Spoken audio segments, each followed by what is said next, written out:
Mesdames, Mesdemoiselles et Messieurs, bonjour à toutes et à tous ou bonsoir. C'est encore un plaisir pour moi de vous retrouver très nombreux ici sur la tribune d'éveil des consciences.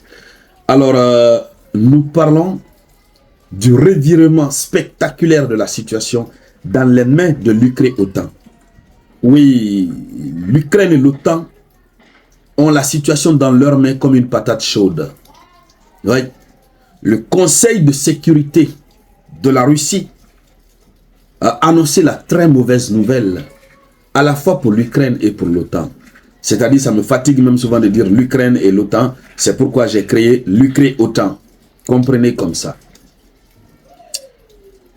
La nouvelle est très mauvaise pour l'Ukraine et pour l'OTAN, qui se croyaient dans une malice indescriptible.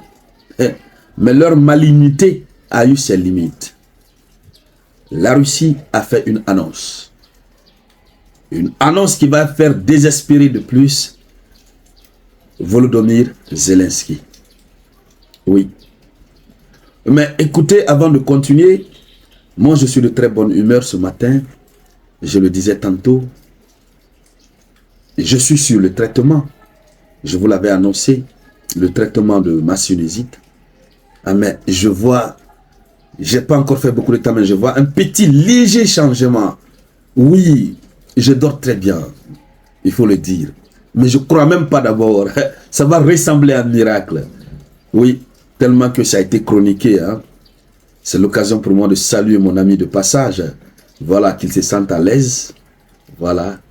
Alors, partagez la vidéoconférence au maximum. Partagez dans tous les groupes. Surtout, mettez beaucoup de j'aime. Mettez beaucoup de j'aime. La situation tourne au vinaigre. Et en comment cette situation tourne au vinaigre? En attendant, je vous demande, comme je le disais tout à l'heure, de partager. Comment la situation tourne au vinaigre? Vous savez, même hier on en parlait, l'Ukraine OTAN a pensé qu'en s'introduisant sur le territoire russe, ils allaient avoir une position de force. Et grâce à cette position de force, ils allaient faire fléchir Vladimir Poutine sur la table de négociation. Pendant qu'il y avait des négociations, des pourparlers secrets en cours pour une négociation. Malheureusement, ils ont déclenché cette affaire. Poutine s'était prononcé.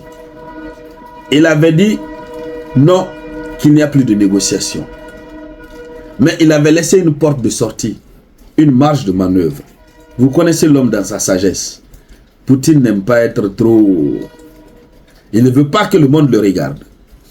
Il avait dit, on va suspendre ces négociations pour régler ce qu'il faut régler. Donc lui, il avait beaucoup plus penché vers la suspension. Et donc, une situation pareille, c'est la sécurité de la Russie qui est en cause. Même si le président va se prononcer, même s'il a le dernier mot, mais le président réunit le Conseil de sécurité et c'est le Conseil de sécurité qui décide. Ce que le Conseil de sécurité décide, au nom de la sécurité de la Russie, le président est obligé de se soumettre. Illico dada. Et il vous souviendra, au deuxième jour, troisième jour des actions fortes de l'Ukraine OTAN en Russie, Vladimir Poutine avait convoqué une réunion extraordinaire, une réunion d'urgence du Conseil de sécurité de la Fédération de Russie. Alors, après ça, les décisions qui sont sorties, on en avait parlé. Mais derrière ça, une autre décision a été prise. C'est ça la mauvaise nouvelle. Et cette nouvelle, elle est donnée par Dmitri Medvedev, ancien président russe, très proche collaborateur de Vladimir El Poutinito, un homme radical en soi, un homme qui n'aime pas du tout, même un peu, la politique occidentale. Il a fait la déclaration. Il dit ceci. Et c'est ça la mauvaise nouvelle. Partagez cette vidéoconférence, s'il vous plaît. Partagez la vidéoconférence. Il dit pas de négociation tant que l'ennemi n'est pas complètement détruit. Tant que l'ennemi n'est pas complètement, je ne vais pas répéter le mot. Il continue. Il dit l'Occident a rendu la situation encore pire pour l'Ukraine, qui est toujours sous sa tutelle.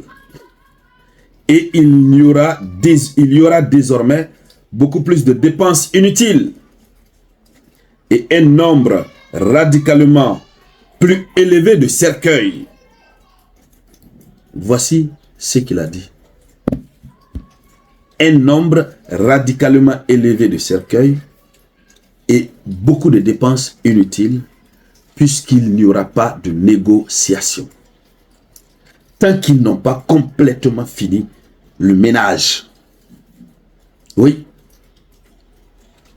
C'est une mauvaise nouvelle puisque l'OTAN s'attendait à ce que les quelques villages qu'ils ont récupérés en Russie et le fait qu'ils sont déjà sur le territoire russe, que cela allait mettre Poutine dans un dilemme. Vous vous souvenez? L'Amérique s'était réjouie. Joe Biden avait même dit, il s'était déclaré admiratif vis-à-vis de l'action que l'Ukraine OTAN était en train de poser sur le sol russe. Il était très content, il était enjaillé, comme on le dirait en Côte d'Ivoire. Je ne sais pas à Douala comment on le dit. Quand on est content là, comment on dit ça? Hein? Chez les Bétois, comment on le dit? Donc, ils étaient contents. Puisque évidemment, si ça marchait, tout ce qu'ils allaient dire à Poutine, Poutine allait accepter. Mais le contraire, Poutine continue de contrôler, de diriger en maître le conflit toujours. Parce que Poutine a réussi à circonscrire la chose dans la région de Kursk. Et comme si cela ne suffisait pas, Poutine rentre dans l'oblast du Donbass, le Donetsk, Lugansk. On en a parlé hier.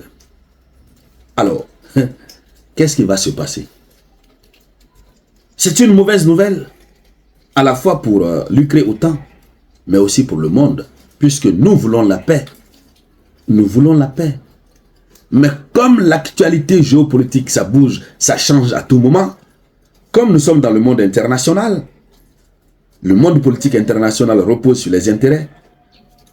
À chaque minute, les choses peuvent changer. Dès qu'il y a des compromis, des intérêts sont machin, ils peuvent changer. Donc, à tout moment, lorsque c'est à leur avantage, la Russie peut accepter d'aller vers les négociations. Mais pour le moment, la Russie vient de se mettre dans la ligne dure, dans la ligne rouge. Le Rubicon infranchissable. Donc, eux aussi, c'est ça leur jeu. Quoi qu'il advienne, la situation commence à devenir très intéressante du côté de l'Ukraine OTAN. On va voir ce qui va se passer. De notre côté, on va continuer à suivre ces actualités. Tout ce qui va en découler, on viendra en parler ici sur la tribune d'éveil des consciences. Merci donc à toutes et à tous. N'oubliez pas, pour tous ceux qui n'ont pas encore activé les cloches de notification, que ce soit sur Facebook ou sur YouTube, activez-la. Si vous me suivez sur YouTube, la cloche de notification est juste là en bas. Si vous ne voyez pas l'image d'une cloche, c'est que vous n'êtes pas encore abonné. C'est le mot abonné, s'abonner que vous allez voir. Là, dans ce cas, vous cliquez sur s'abonner pour que la cloche puisse apparaître. Maintenant, si la cloche est là, quand vous cliquez, c'est bon, ça reste vide, il n'y aura rien. Pour tous ceux qui ont activé, c'est vide. Si vous me suivez sur Facebook, vous cliquez sur la vidéo, vous regardez juste ici. Soit ça va être écrit là-bas, suivre, ou bien ça va être écrit, ou bien vous allez voir la cloche. Si à suivre, ça veut dire que vous n'êtes pas encore abonné, vous cliquez sur suivre, et puis la cloche va apparaître, vous cliquez sur la cloche, et là c'est ok, c'est fait.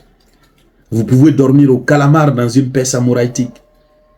Chaque fois qu'il y a une nouvelle vidéoconférence, ça vous trouve à domicile, au calme. C'est de cela qu'il s'agit. Merci donc à toutes et à tous. Je vous reviens tout à l'heure avec de nouvelles actualités. C'était la voix de votre unique samouraï.